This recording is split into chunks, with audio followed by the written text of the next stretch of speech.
And then began a streak of 7 straight WrestleManias that I had the pleasure of attending, all of which got progressively longer each year until I just swore off attending any other WrestleManias until they either come back to Las Vegas or New Orleans. They come back to New Orleans or Las Vegas, I'm there.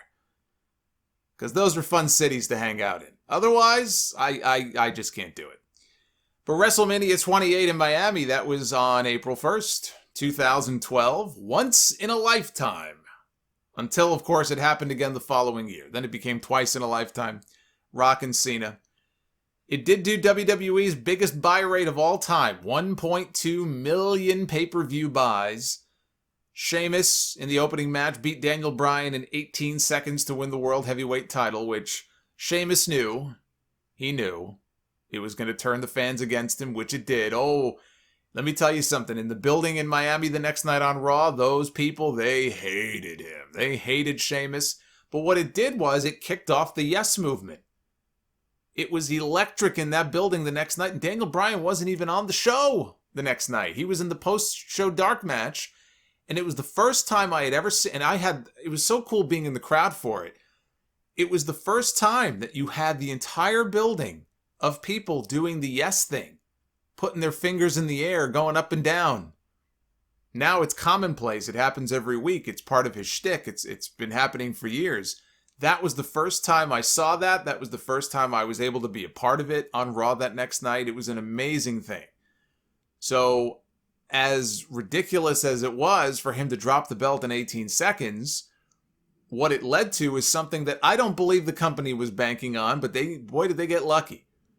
Because it was the first time the fans really started to get behind Daniel Bryan in a very big way. We had the end of an era Hell in a Cell match between The Undertaker and Triple H, with Shawn Michaels as the guest referee. The Rock beat John Cena in the main event, is the only man who can claim WrestleMania wins over Hulk Hogan, Stone Cold Steve Austin, and John Cena. Nobody else can say that. The Rock has that on his resume. Those are 3 faces that you would expect to find on a lot of people's Mount Rushmore, maybe with The Rock himself. So that's a big deal.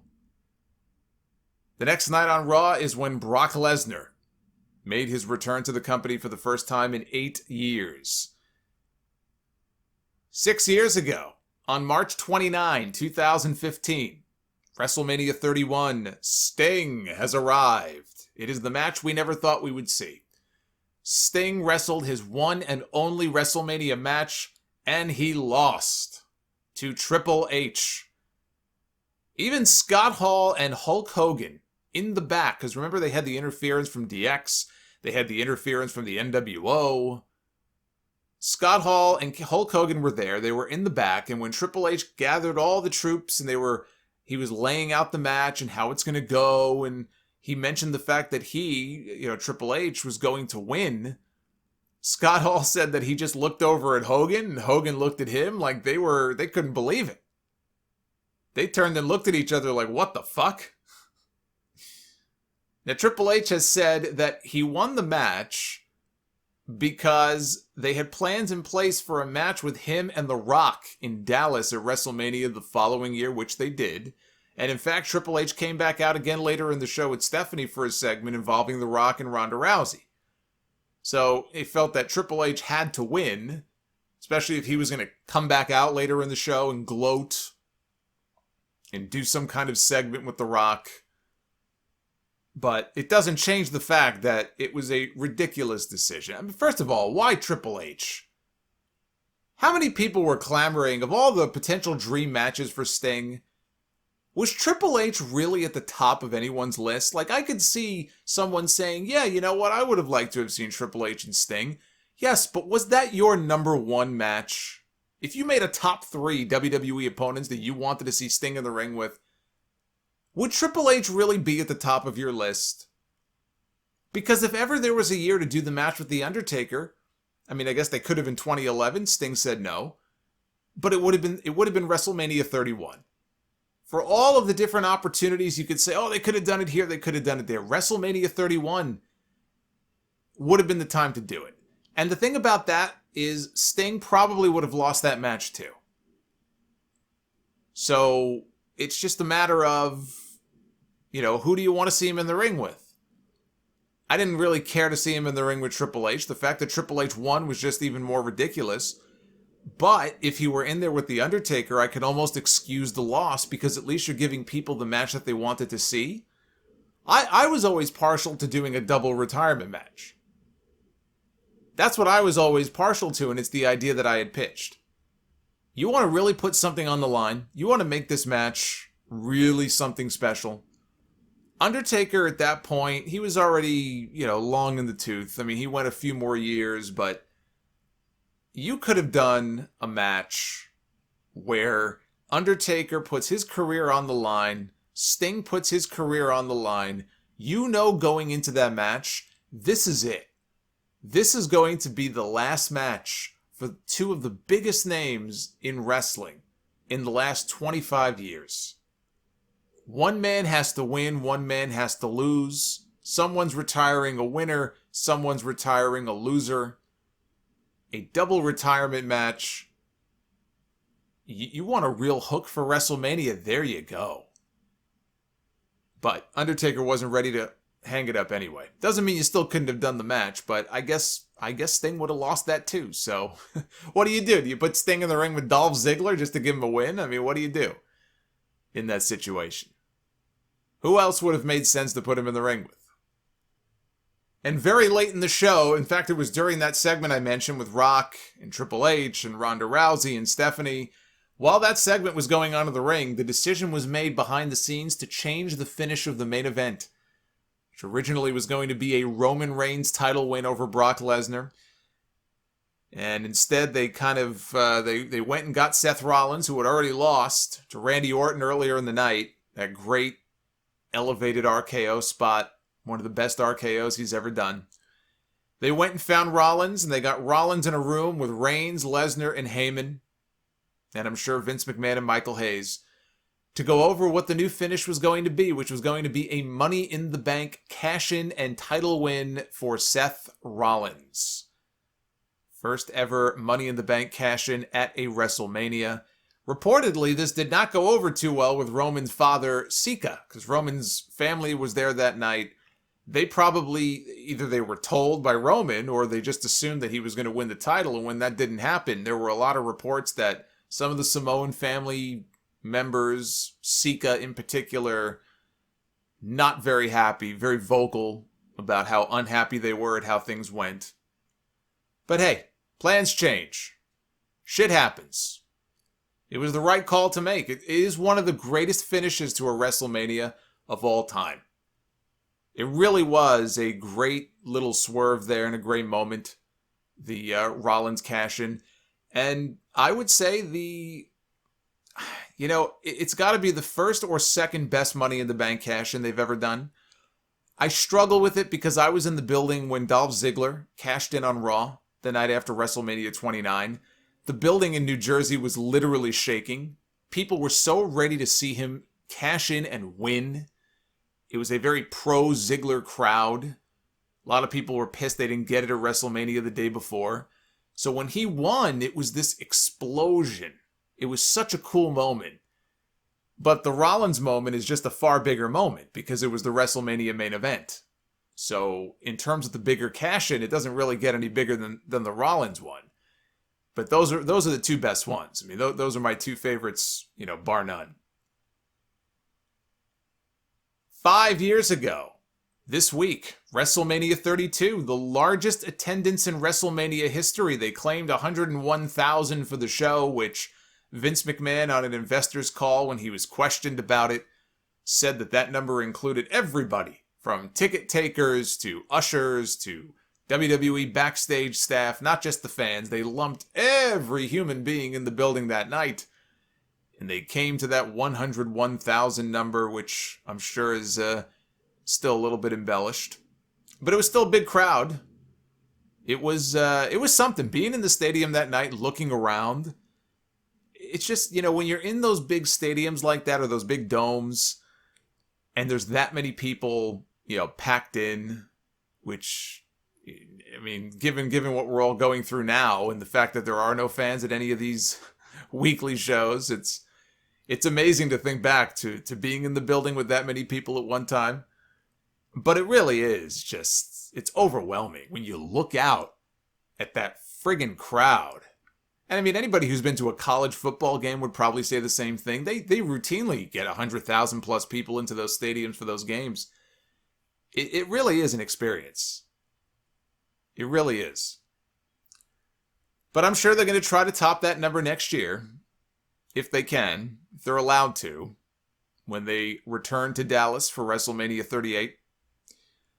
Dean Ambrose says that he was met with laziness by Brock Lesnar in their street fight. He proposed several ideas, several crazy ideas, that Lesnar was not receptive to. And then a few months later, Brock Lesnar announced that he was coming back to UFC 200. So maybe he knew something that he didn't tell people about, and he just wanted to play it safe for his WrestleMania match instead of getting involved with all kinds of weapons and stuff. The butterfly belt bit the dust, and Charlotte Flair became the first WWE, or I should say not the first, because they used to have a women's title. I guess this lineage of the belt, she would be the first. But she became the new WWE Women's Champion with a win over Sasha Banks and Becky Lynch. Shane McMahon returned after a 7-year absence for a Hell in a Cell match with The Undertaker. And never forget that Eric Rowan had a match with The Rock at WrestleMania. Now, it only lasted 6 seconds, but as I told my last girlfriend, it still counts. In 2017, WrestleMania 33 was back in Orlando, and I can attest this was the best stage and set that WrestleMania has ever had. They paid $5 million for this very elaborate stage with this giant globe and a mock roller coaster. It looked phenomenal. Beautiful. It was fucking gorgeous in person. So I give them all the credit for that. Nobody does that better than WWE. The Hardy Boys made their big return to the company 24 hours after wrestling the Young Bucks in a match for Ring of Honor and blew the roof off the place, came out, ended up winning the Raw Tag Team titles in this big ladder match. John Cena proposed after his match to Nikki Bella, which didn't work out too well. Brock Lesnar beat Bill Goldberg in a fun match to avenge their horrible match at WrestleMania 20 and win back the Universal title. And Roman Reigns beat The Undertaker in a terrible main event. Undertaker, in his own words, looked like bloated Elvis. He had no business being in the ring that night. He knew it. It was very sad. It was sad to watch him in that state. You know, he was botching some moves there towards the end. But when the match was over, they had what really would have been the perfect send-off for the Undertaker character. And what everybody in the building thought was, we all thought that we were watching this man's retirement. This show went on forever, right? And so when the Undertaker is in the ring after the match, and he's taking off the jacket, and he's taking off the gloves, it's 12:15 in the morning.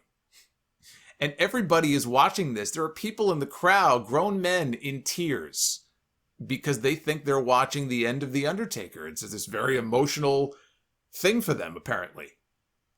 But it was such a great moment. And then for him to go halfway up the ramp, he gets lowered down to the gates of hell. Smoke comes out of the hole. The lights go out. The bell tolls. That, with Undertaker disappearing into a plume of smoke, would have been, for that character, the perfect send-off. But he just couldn't help himself. And he was right back the following year. And on April 4th, 2020, WrestleMania 36, 1 year ago, set a lot of firsts. A lot of firsts were made last year. It was the first WrestleMania to feature no fans in the audience. The first WrestleMania to be taped and not air live. It was taped over a week in advance from an empty performance center.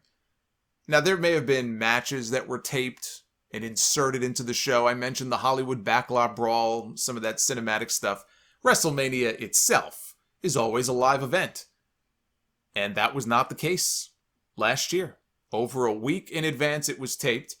And it was the first WrestleMania to stretch across 2 nights instead of 1, following the lead of Wrestle Kingdom and what New Japan had done with its big show.